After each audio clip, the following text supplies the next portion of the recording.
Hello everyone, welcome to my channel. এটা অনেক দিন আগের ভিডিও করা ছিল, আমার এডিট করে পোস্ট করাই হয়নি। এটা আমার ছেলের জন্মদিনের ভিডিও। এটা 12টার পরে আমরা ছোট মাফিন কেকগুলি কেটেও 3 বছরের জন্মদিন পালন করি। এটা ওর বাবার আইডিয়া ছিল যে ছোট 3টা মাফিন কেক কাটা হবে ওর 3 বছরের জন্মদিন যেহেতু। আর এটা হচ্ছে 16 তারিখ দুপুরবেলার ভিডিও। আমি ছিলাম না, কারণ আমার মাস্টার্স ফাইনাল পরীক্ষার শেষ পরীক্ষা ছিল 16 তারিখ। তো আমার ছেলেটারও মন খারাপ, আর ওইখানে তো আমার কি হচ্ছিল সেটা আমিই জানি। আর ও কান্নাকাটিও করতেছিল। ও ঠাকুমা আমাকে বলল যা। আর এই তো ওর দাদা আর ঠাকুমাকে নমস্কার করে খেতে বসেছিল। এই আয়োজনটা মা করেছিল একা একা, কারণ যেহেতু আমি ছিলাম না। আমি যেভাবে বলে গিয়েছিলাম মা ঠিক সেইভাবে রান্না করে তার নাতিকে খেতে দিয়েছিল। এই তো দুইজন মজা করে হ্যাপি বার্থডে গান গাইতেছিল। দুজনেই খুব মজা করে।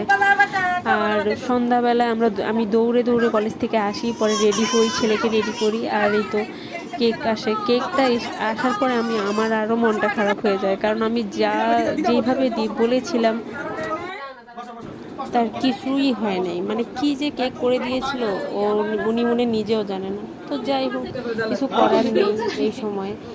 তো সবাই চলে আসছিল, সব কিছু দৌড়ে হচ্ছিল। আমি শুধু পায়েসটা রান্না করে ওকে একটু খাইয়ে দিয়েছিলাম এসে। তো সবাই চলে আসছিলো, সবাই বলতে তেমন কেউই না। আমার মা, আমার ভাইয়ের বউ আর আমার টুনটুনি পাখি আসছিল, আর পাশের বাসার 2 আন্টি আর তাদের মেয়েরা।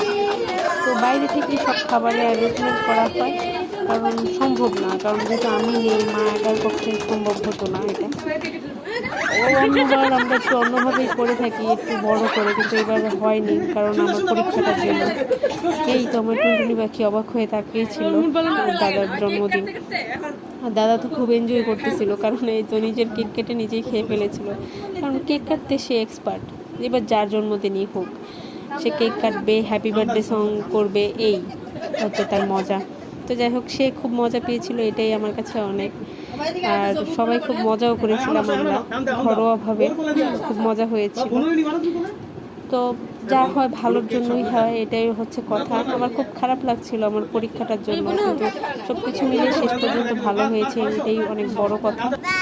আর আমার টুনটুনি পাখিটার জন্য খুব অনেক আশীর্বাদ করবেন আপনারাও, যেন মানুষের মতো মানুষ হতে পারে, মানুষের কাজে আসতে পারে। এটাই সবার কাছে আমার একটাই অনুরোধ, আপনারা আশীর্বাদ করবেন। Tata, by.